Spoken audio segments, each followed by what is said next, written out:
Putin का सुरक्षा जाल ऐसा है कि चाहे वो क्रेमलिन में रहे या कहीं और, उसकी परछाई तक भी कोई नहीं पहुंच सकता। फिर चाहे दुनिया की नंबर 1 खुफिया एजेंसी CIA हो या फिर मोसाद, पुतिन का सुरक्षा कवच हम शक्लों की फौज से अटा पड़ा है। सबसे ताकतवर इंसान,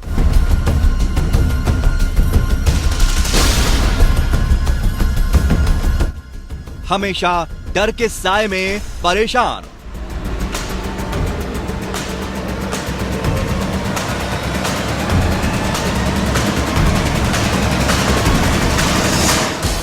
हम शक्लों की फौज, बेस्ट कमांडोज का सुरक्षा घेरा, मिसाइलों का पहरा, फिर भी दुनिया के सबसे शक्तिशाली राष्ट्राध्यक्षों में शामिल पुतिन डर के साए में जीते हैं। कहा यह भी जाता है कि अक्सर जब पुतिन की पब्लिक समारोहों में मौजूदगी होती है तो वो दरअसल पुतिन नहीं, उनका कोई हमशक्ल होता है। पुतिन को अपनी हत्या की आशंका इस कदर परेशान रखती है, वो विरले ही अपने किले से बाहर निकलते हैं। ये दावा कोई कपोल कल्पना नहीं है, ये वो हकीकत है जो क्रेमलिन की गोपनीयता वाली अट्टालिका की दीवारों से छन कर आई है। ग्लेब काराकुलोव यानी वो शख्स जो रूस से भागकर पश्चिमी मुल्कों की पनाह में चले गए थे, ये दावा उसी ग्लेब काराकुलोव का है। ग्लेब के दावों में वजन इसलिए है क्योंकि वो रूस में VIP नेताओं को सुरक्षा देने वाली फेडरल प्रोटेक्शन सर्विस यानी FSO में कैप्टन की पोस्ट पर काम कर चुके हैं और ग्लेब ने पुतिन के डर और उनकी सुरक्षा को इतने करीब से देखा है जितना एक इंसान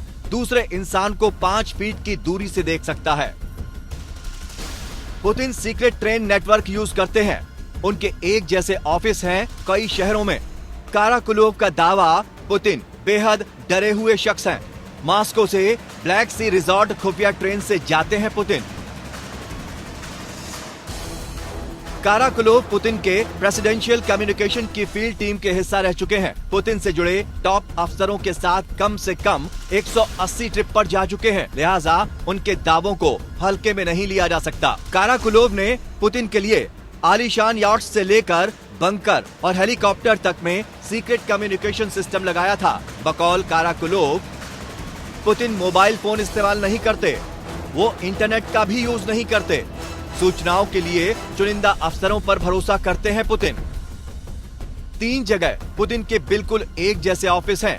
ये भी पुतिन के डर का नतीजा है क्योंकि वो अपनी रियल लोकेशन कभी जाहिर नहीं होने देते। यहाँ तक कि कई बार राष्ट्रपति का नकली काफिला गुजरता है और पुतिन किसी और काफिले से गुजर रहे होते हैं। कोरोना के दौर के बाद से पुतिन एक तरह से क्वारंटाइन लाइफ जीते हैं, अपनी ही दुनिया में सिमटा रहता है। दुनिया के सबसे शक्तिशाली देशों में से एक रूस का राष्ट्रपति।